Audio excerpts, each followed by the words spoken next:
Akolera abayindi musembere because eno video y'abantu, in fact not bayindi bokka, gwe kasita okolera obeera ng'okolera omuntu ali light skinned ng'omanyi si muddugavu, gwe kasita oba ng'okolera Bawarabu, bayindi, Bachina, abo bwe batyo mukwano, bazungu nabo nga tetubalese mabega, gwe kasita oba ng'okolera abantu bwe batyo mukwano ngo ye boss wo. This is the video you need. Buno bubaka bwe weetaaga. This is what you need to hear, because tewali muntu agenda kikugamba. Abantu abo mubalaba be bantu ndo okujjako Abawarabu abo sibamanyi nnyo bikiri awo, but abayindi be bantu bogenda okusembayo okuwayiriza nti tebasasula. Omuyindi asasula, omuyindi ajja kusasula ssente zo zonna, kuba omuyindi atya naddala nga bali wanene Uganda, baba bamanyi Bannayuganda balina obuvuyo bungi, so baba tebagala that kind of violence. That's one thing I can witness, because naye nkoleddeko omuyindi. So omuyindi asasula naye mikwano, mumanyi ngezo sente teziri mu mikisa.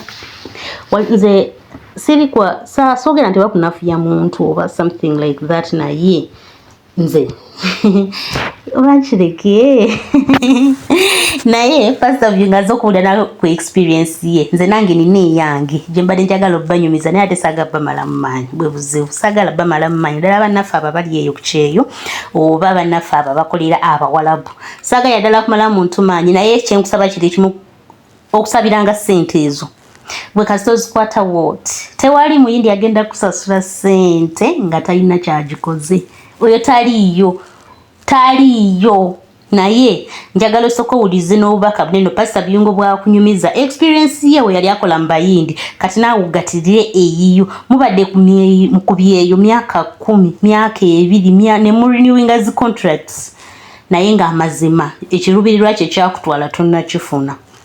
Kati ogenda kulaba eno video nkusuubiza togenda kuvaawo kyekimu, ogenda kuba oyina ekyokuyiga. Ate nkusaba ekyokuyiga ekyoyize ekiteeke mu nkola.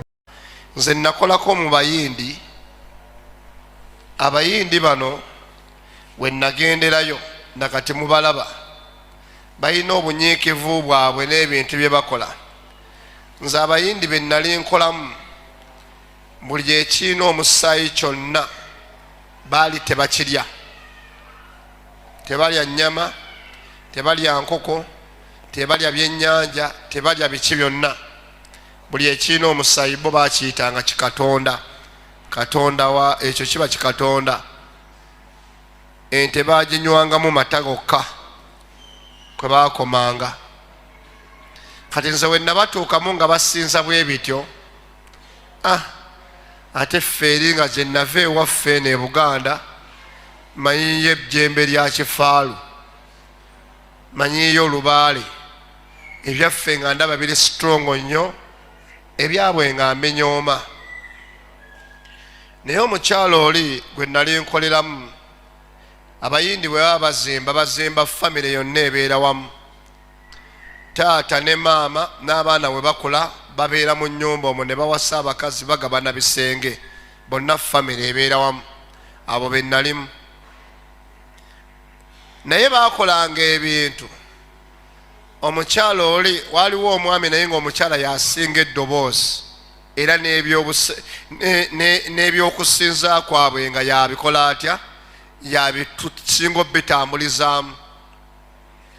Naye omusaala gwatuukanga, we yatuukanga okusasula omusaala abakozi, baazimba luumu yaabwe nnene, buli baana bayika ebisenge byabwe, naye nga waliwo ne luumu gye basinzizaamu bikatonda byabwe.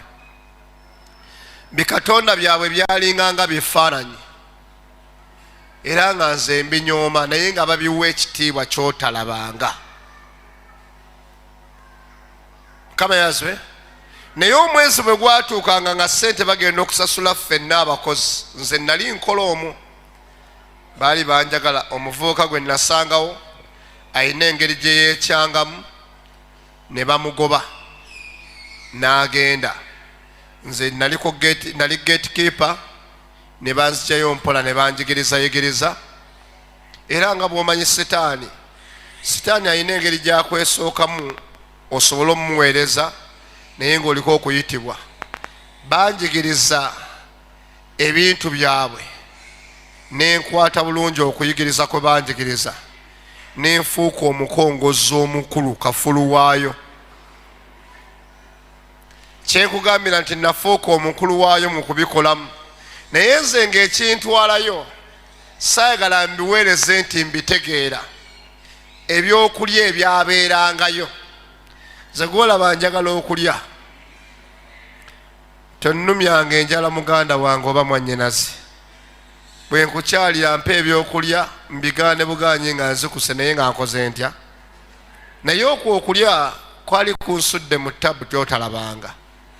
Jjukira nabagamba luli nti kojja wange okumuwerekera namuwerekeranga mu bya sitaani, naye nga sigenda nti nze nsamire lubaale oba ntereeza ebyekika.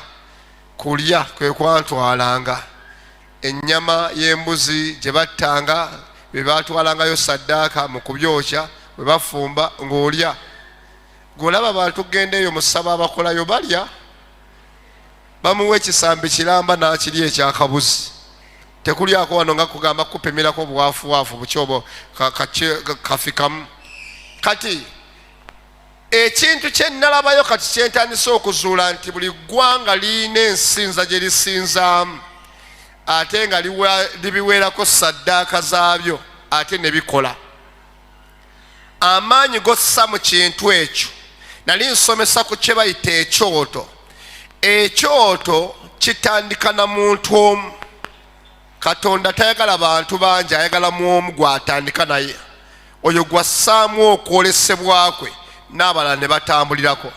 Ne mu sitaani naye kyakola, akwata omuntu omu bw'ati n'amutambuzaako ebintu bye byayagala. Kati saddaaka gy'awaayo, okwewaayo n'amaanyi g'awaayo ge gagaziya obwakabaka obwo.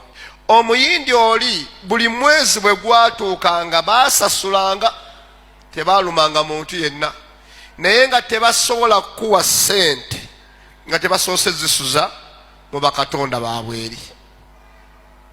Obanga gy'okola kikulu nnyo omusaala ogutukuzenga ogusabire. Ntandika okutunuulira Mukama we yatuwa pulaani ey'omukisa ti kyonna ky'ofuna mu bulamu bwo okiweerangako ekimu eky'ekkumi n'ekiweebwayo. Abasinga temunnabikkulirwa kintu ekyo. Nze ntandise okugenda nga nkibikola. Ssente yonna gy'ofuna mu bulamu bwo n'ebintu byonna by'okola mu bulamu bwo bibeereko enkwaso ya Mukama, ojja kutuuka mu mukisa gwo. Omuyindi oli yazireetanga mu luumu yaabwe mwe twabeeranga, eyandibadde nga ssenkulu waabyo kyali kifaananyi nga kirina emitwe egiwerako, kirina omumwa gulinga gwa elefanti, kiri awo kitudde. Nze kyekyansesanga kubanga bakyambazanga ne wabeerawo n'ebifaananyi eby'ente, kino ne bakyambaza, kirina obuliri bwakyo obulala butonotono bukatonda buli awo butonotono bufaananyi era.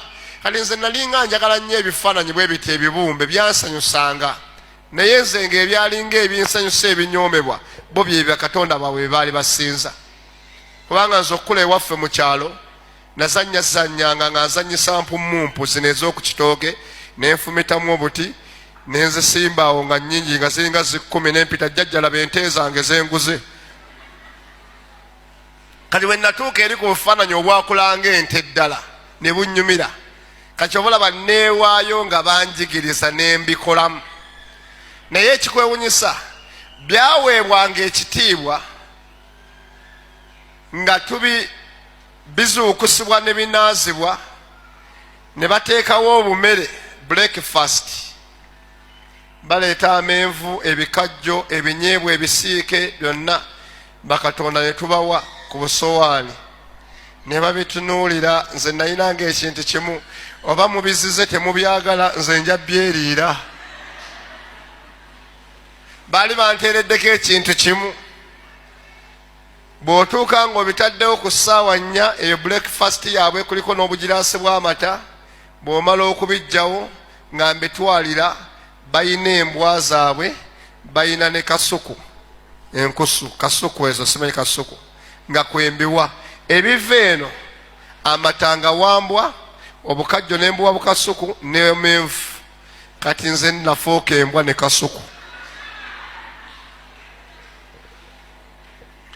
tebalingawo nga nze mbirya ate anajja n'abuuza kasuku wabiridde olaba na bino byabiwadde tebisobola kwogera nti oba Buyungo abirya.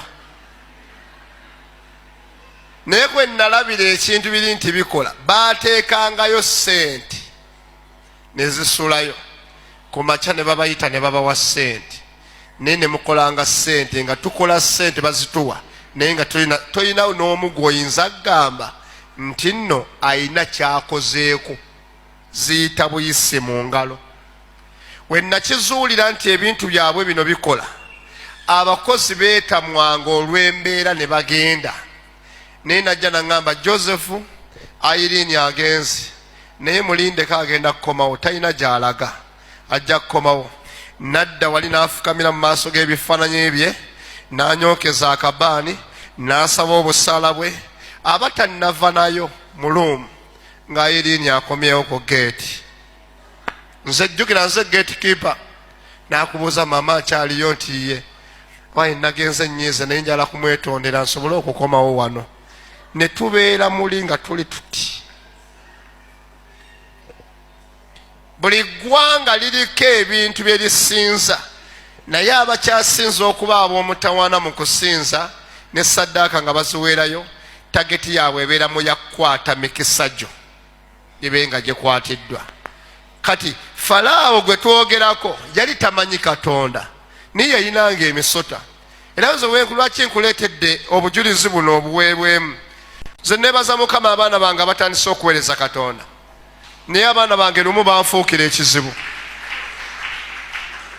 balaba abaana ba neiba ku lunaku olumu ng'abaana banona bali ice cream bagira bwe bati ne baketta ne babawaako omulala ne bamumma najja mu maaso gange n'agamba dadi nange bali bye banuuna nange mbyagala.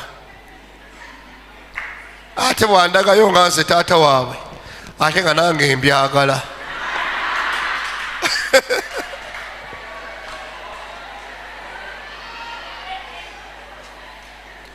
tamanyi we babiyita awulira bye banuuna biwooma. nze nali mbirabyeko mbimanyi we babiyita naye nga nange mbikola ntya. omwana abyagala ne taata we gwasaba naye abyagala naye ffenna tetulina n'ensirisa omwana nga asirika. baneiba bwe bagamba mugulire babutunda bwa ssente ntono nnyo nendyoka njiye ebigambo bwabinuuna bimukola obuzibu ennyo. omwana agamba nedda wamma tebikola buzibu.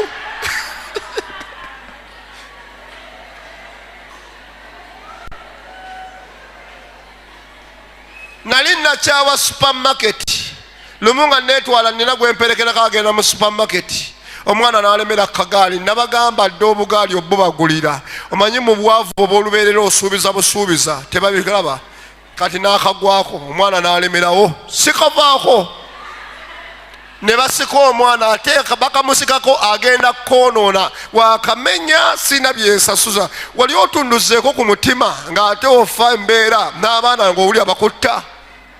tugenda kyokya omuliro olwaleero